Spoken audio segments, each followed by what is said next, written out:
ईश्वर पवित्र नाम आपण समस्त को मोर नमस्कार और आज शिक्षा मध्य को आपण स्वागत करुअछि। प्रिय श्रोता, आज शीर्षकटी हूँ अति गुरुत्वपूर्ण अटे, जहाँ आम समाज रे एबे बहुत बड़ विवादर विषय, जुक्तितर्कर विषय होई चली आउ ताहा हेउछि एहा आजिर शीर्षक होउछि हेतुवादी माने नास्तिक नुहंते, बरम धर्म जेबे अधर्म हुए सेठी मनीष बनी जाए नास्तिक। प्रिय श्रोता, धर्मर अनेक थर रिफर्म ही आसी मनीष को एक सीमित बुद्धि आउ ज्ञान मध्य बांधि हेब नाही। मनीषर ज्ञान वृद्धि ही चलछि, मनीष गतिशील अटे, मनीष चिंताशील अटे। आज मनीष जाइकी चंद्र पृष्ठ रे पहुंची जाइछि। आज मनीष अति शिक्षित होइछि, ताहाको आमानक मूर्खामी द्वारा बांधि रखि परिबा नाही। किंतु दुखर कथा यह आमानक मत गुड़िक द्वारा अन्य मानक आमे दबेबा पई चेष्टा करूछु। अन्य मानक आमानकर बुझिबार आवश्यकता अछि, अन्य मानक जानिबार आवश्यकता होइछि। काहेकि ना से मानकर मध्य स्वाधीनता अछि, से मानकर मध्य कहिबार अधिकार अछि। आ जेतेबेले से मानकर अधिकार का माने छड़े नहीं जाओ, सेतेबेले मनीष नास्तिकर अभिनय करिथाए। प्रिय श्रोता, आपणकर बुद्धि आउ ज्ञान निकटरे किछि विषय, किछि चिंता, किछि भावना, किछि मत आपण मानक सामना रे मो रखिबा इच्छा करूछि। वर्तमान मॉडर्न जुग रिफॉर्म हे चलिछि। समय थिला लोक माने कोन पिंधुथिले आमाने जानियोछु। समय थिला लोक माने कोन खाउथिले आमाने जानियोछु। समय थिला लोक माने किपरि गृह रे रहुथिले ताहा आमाने जानियोछु। जदि ए समस्तर जदि परिवर्तन हेछि मनीषर, केमिति परिवर्तन हला? तार चिंताधारा बदली गला, तार भावनार शक्ति बदली गला, तार भावनार शक्ति तार कार्यर प्रणाली को बदली देई ताकू उन्नत आड़कू उच्च आड़कू नहीं जाउछि। ठीक सेही परि आज धर्मर चिंता गुड़िक मध्य जेते बेले एक स्वार्थ केंद्रिक हुए, कौन सी एक स्वार्थ केंद्रिक हुए, सेठी मनीष को बलि करा जाइछि। धर्म जेबे एक गोष्ठी केंद्रिक होइछि, बा गोटी गोष्ठी ही पवित्र, बाकी अपवित्र ही जाइछन्ति, सेठी मनीष को बलि दिया जाइछि। अन्य मान को बंचिबार सुजोग दिया जाए नहीं। जेबे एक धर्म एक जाति केंद्रिक होइछि, सेठी मनीष बदली जाइछि नास्तिक। धर्म जेबे स्वार्थ केंद्रिक होइछि, धर्म जेबे एक गोष्ठी केंद्रिक होइछि, धर्म जेबे एक जाति केंद्रिक होइछि, सेठी मनीष बाध्य होइछि एक नास्तिक हेबा पाई। काहेकि ना से मनीषर चिंताधारा, मनीषर शिक्षा ताको नास्तिक हेबा पाई बाध्य करिअछि। प्रिय श्रोता, धर्म मानव रक्षा केंद्रिक हेबा उचित नुहे कि? धर्म मानव रक्षा केंद्रिक हेबा उचित नुहे कि?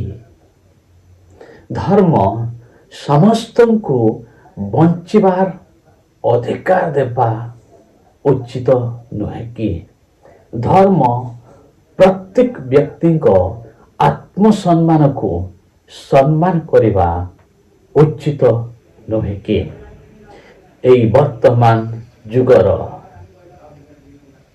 ଭାବି ନାଗରିକମାନେ ଯଦି ପ୍ରଶ୍ନ କରିବେ ଧର୍ମ କ'ଣ, ଆପଣ ତାର ସଂଜ୍ଞା ବା ପରିଭାଷା କ'ଣ କହିବେ? ଏଠି ଅନ୍ୟକୁ ମାରୁଥିବା ବ୍ୟକ୍ତି ବି କହୁଛି ମୁଁ ଧର୍ମ କାମ କରୁଛି। ଏଠି ଅନ୍ୟକୁ ରକ୍ଷା କରୁଥିବା ବ୍ୟକ୍ତି ବି କହୁଛି ମୁଁ ଧର୍ମ କର୍ମ କରୁଛି ବୋଲି। ଆପଣଙ୍କ ଶବ୍ଦ ଦ୍ୱାରା ଯେତେ ବି ଆପଣ କଳାକୁ ଧଳା ବୋଲି କହିବେ, ଆପଣଙ୍କର ଗୋଟିଏ ଚିନ୍ତାଧାରା ସମସ୍ତଙ୍କ ଚିନ୍ତାଧାରାକୁ କେବେ ବଦଳେଇ ପାରିବ ନାହିଁ। ବରଂ ଆପଣଙ୍କୁ ବଦଳେଇବାକୁ ହେବ, ଆପଣଙ୍କୁ କଳାକୁ କଳା ହିଁ କହିବାକୁ ପଡ଼ିବ। ତେବେ ହିଁ ଆପଣଙ୍କର ଓଜନ ରହିବ। ପ୍ରିୟ ଶ୍ରୋତା, ବର୍ତ୍ତମାନ ସେହି ସମୟରେ ଆମେ ପହଞ୍ଚି ଯାଇଛୁ। ବର୍ତ୍ତମାନ ଧର୍ମର ପରିଭାଷା ବଦଳି ଯାଇଛି। ଧର୍ମର ପରିଭାଷା ଆଜି ସ୍ୱାର୍ଥ କେନ୍ଦ୍ରିକ ହେଇଛି। ଧର୍ମର ପରିଭାଷା ଆଜି ଏକ ଗୋଷ୍ଠୀ କେନ୍ଦ୍ରିକ ହେଇଛି। ଧର୍ମର ପରିଭାଷା ଏକ ଜାତି କେନ୍ଦ୍ରିକ ହେଇଛି। ସେଥିପାଇଁ ଆଜି ଧର୍ମ ମଧ୍ୟରେ ବିବାଦ ଲାଗି ରହିଛି। ଧର୍ମର କେନ୍ଦ୍ରିକ କ'ଣ ହେବା କଥା? ଅନ୍ୟକୁ ଉଦ୍ଧାର କରିବା କଥା। ଧର୍ମର କେନ୍ଦ୍ରବିନ୍ଦୁ ଅନ୍ୟକୁ ଉଦ୍ଧାର କରିବା ହେବା ଦରକାର ଅଛି। କିନ୍ତୁ ସେଇଠି ଧର୍ମର କେନ୍ଦ୍ର ଜଣକ ସ୍ୱାର୍ଥ, ଗୋଟିଏ ଗୋଷ୍ଠୀର ସ୍ୱାର୍ଥ, ଗୋଟିଏ ଜାତିର ସ୍ୱାର୍ଥ ହେଇଛି। ସେଥିପାଇଁ ହିଁ ବିବାଦ ଚାଲିଛି। କାରଣ ପ୍ରତ୍ୟେକ ପ୍ରାଣୀ ଏହି ପୃଥିବୀରେ ଷ୍ଟ୍ରଗଲିଂ କରୁଛନ୍ତି। ଆଉ ପ୍ରତ୍ୟେକ ପ୍ରାଣୀର, ପ୍ରତ୍ୟେକ ବ୍ୟକ୍ତିର ବଞ୍ଚିବାର ଅଧିକାର ଅଛି। ପ୍ରିୟ ଶ୍ରୋତା, ଧର୍ମର ଭାବନା ମଣିଷର ଚିନ୍ତାଧାରା ଠାରୁ ଉତ୍ତମ ହେବା ଦରକାର ଅଛି। ଧର୍ମର ଭାବନା ମଣିଷର ଚିନ୍ତାଧାରାର ନିମ୍ନତମ ହେବା ଉଚିତ ନାହିଁ।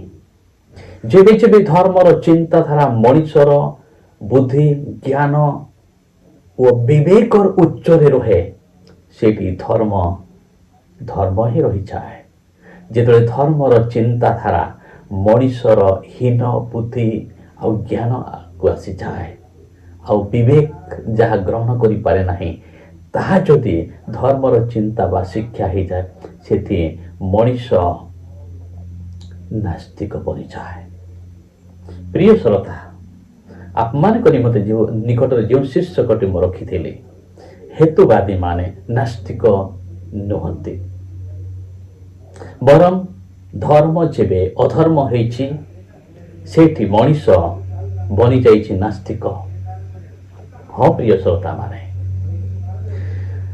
କୌଣସି ବ୍ୟକ୍ତି ଈଶ୍ୱରଙ୍କ ସୃଷ୍ଟିକୁ କେବେ ଅଗ୍ରାହ୍ୟ କରିପାରିବେ ନାହିଁ।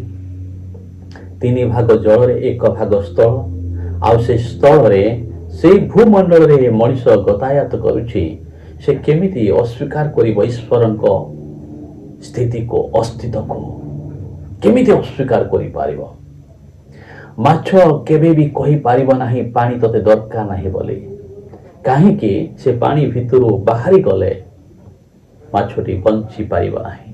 ଈଶ୍ୱରଙ୍କ ଅଦ୍ଭୁତ ସୃଷ୍ଟି ମଧ୍ୟରେ ଯେଉଁ ବ୍ୟକ୍ତି ଅଛି, ଆଉ ସେ କହୁଛି ମୁଁ ଈଶ୍ୱରଙ୍କୁ ବିଶ୍ୱାସ କରୁନାହିଁ ବା ଈଶ୍ୱର ନାହାନ୍ତି, ତେବେ ଯେ ଈଶ୍ୱର ନାହାନ୍ତି ତାହା କେବେ ବି ନୁହେଁ। କିନ୍ତୁ ପରିସ୍ଥିତି ତାକୁ ବଦଳି ଦେଇଛି, ନାସ୍ତିକ କରିଦେଇଛି। ଯେଉଁ ପ୍ରାଣ ଭାଇଟି ଆମ ପ୍ରତ୍ୟେକଙ୍କ ଜୀବନ ମଧ୍ୟରେ ପ୍ରବାହିତ ହେଉଛି, ତାହା ଈଶ୍ୱରଙ୍କର ନୁହେଁ କି? ଯଦି ଆମମାନଙ୍କର ହେଇଥାନ୍ତା, ତାହେଲେ କେବେ ବି ଆମେ ତାକୁ ଛାଡ଼ ନଥାନ୍ତୁ, ଆମେ ମରିବାକୁ କେବେ ପସନ୍ଦ କରି ହିଁ ନଥାନ୍ତୁ। ପ୍ରିୟ ଶ୍ରୋତା, ଆମେ ଯେଉଁ ଧର୍ମର ଶିକ୍ଷା ଗୁଡ଼ିକ ଅନ୍ୟମାନଙ୍କ ନିକଟରେ ପ୍ରକାଶ କରୁଛୁ, ତାହା ଜବରଦସ୍ତ ନୁହେଁ ତ। ପ୍ରଥମରେ ଏକ ମଣିଷ ପରି ହେବା ଦରକାର ଅଛି। ଆମ ଚିନ୍ତାଧାରା ଗୁଡ଼ିକ ଅନ୍ୟମାନଙ୍କୁ ଜବରଦସ୍ତି ଲଥିବାଟା ନୁହେଁ। ବାଇବେଲରେ ଏକ ପଦ ମୁଁ ପଢ଼ିବାକୁ ଇଚ୍ଛା କରୁଛି, ତାହା ଯୋହନ ଲିଖିତ ସୁସମାଚାର 8 ପର୍ବର 32 ପଦ। ଆପଣମାନେ ଯେବେ ପାଉଛନ୍ତି ନିଶ୍ଚୟ ପଢ଼ନ୍ତୁ। ସେଠାରେ ଲେଖା ହେଇଛି, ଯୋହନ ପୁସ୍ତକ आठ पर्वर 32 पद। पुणी तुम्भे माने सत्य ज्ञात हेब और से सत्य तुम्भ मान को मुक्त करिब।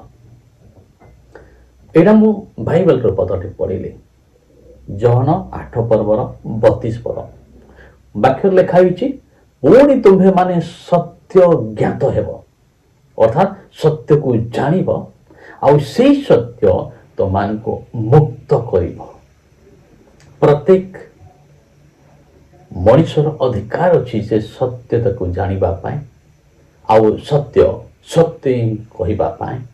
प्रत्येक व्यक्तिर अधिकार अच्छी सत्य को खोजिबा पाए आउ जिते से सत्य को पाए ताहा सत्य बोली प्रकाश करिबार प्रत्येक व्यक्तिर अधिकार अच्छे। आमे हाथी को घोड़ा कहिले जने मानु एहा नुहे धर्मर शिक्षा। आमे हाथी को जदि घोड़ा कहूचो तेबे लोक मानकर अधिकार अच्छे ताहा हाथी अटे तुमे घोड़ा बोली शिक्षा दौच बोलिकी। आउ एटी समस्या हेछि जे धर्मर शिक्षा जनको मु जहा कहूची ताहा मान कहिले सेठी विवाद सृष्टि हेछि, सेठी दलभेद सृष्टि हेछि, सेठी मतभेद सृष्टि हेछि। आमे धर्मर शिक्षा गुड़िक धर्मर शिक्षा भाव शिक्षा न देई ताहा एक गोष्ठी केन्द्रिक कर देइछु जेते बेले स्वार्थ केन्द्रिक कर देइछु जेते बेले सेते बेले एक जाति केन्द्रिक कर जेते बेले सेते बेले सृष्टि हेछि विवाद। प्रिय श्रोता आमे केही भी निजको एते बड़ ज्ञानी आ एते बड़ पंडित भाबीबाटा बहुत बड़ मूर्खामी अटे, बहुत बड़ मूर्खामी अटे। आ ये कथाटा आमे जानिथिबा दरकार अछि। आमे केही भी हो आमे सब किछि जानिछु सर्वज्ञ बोली कहबाटा सबुठारो मूर्खामी अटे। आ से मूर्खामी दलभत करिछि, से मूर्खामी ही अन्य मान को नास्तिक हेबारे बाध्य करिछि। कौन सी जीवित प्राणी जीवित मनुष्य ईश्वरंकर स्थिति को ग्राह्य करिबे नाही।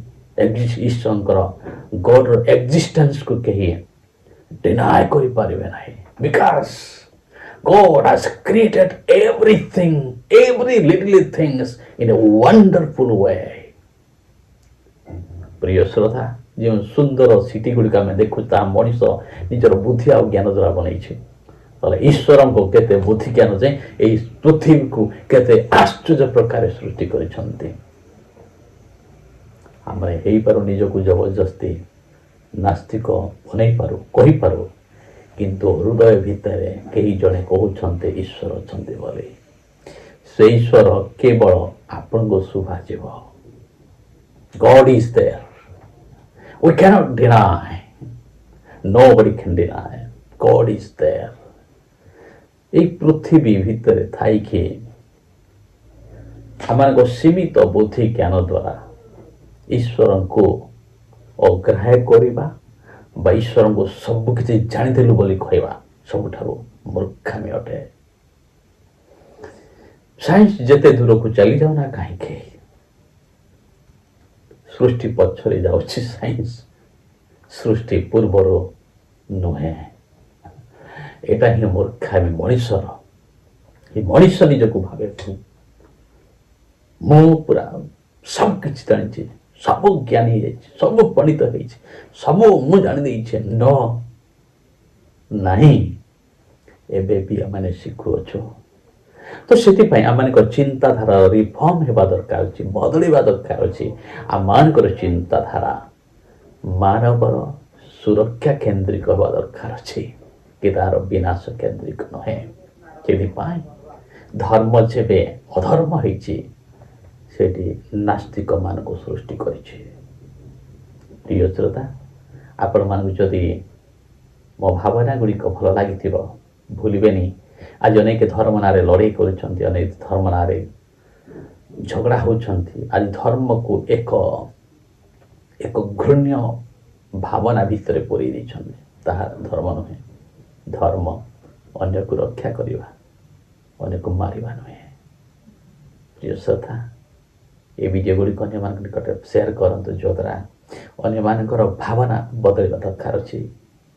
এই ପୃଥିବୀରେ ଆମେ କେତେ ଦିନ ଥିବା ଆମେ ଜାଣିନାହୁଁ, କିନ୍ତୁ ଈଶ୍ୱର ଆମମାନଙ୍କୁ ମଣିଷ ଭାବରେ ସୃଷ୍ଟି କରିଛନ୍ତି।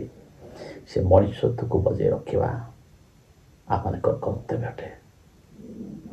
ତ ସେଥିପାଇଁ ଧର୍ମ ଏକ ମାନବ ରକ୍ଷା କେନ୍ଦ୍ରିକ ହେବା ଦରକାର ଅଛି, ଆଉ ତାହା ହିଁ ଧର୍ମ ଅଟେ।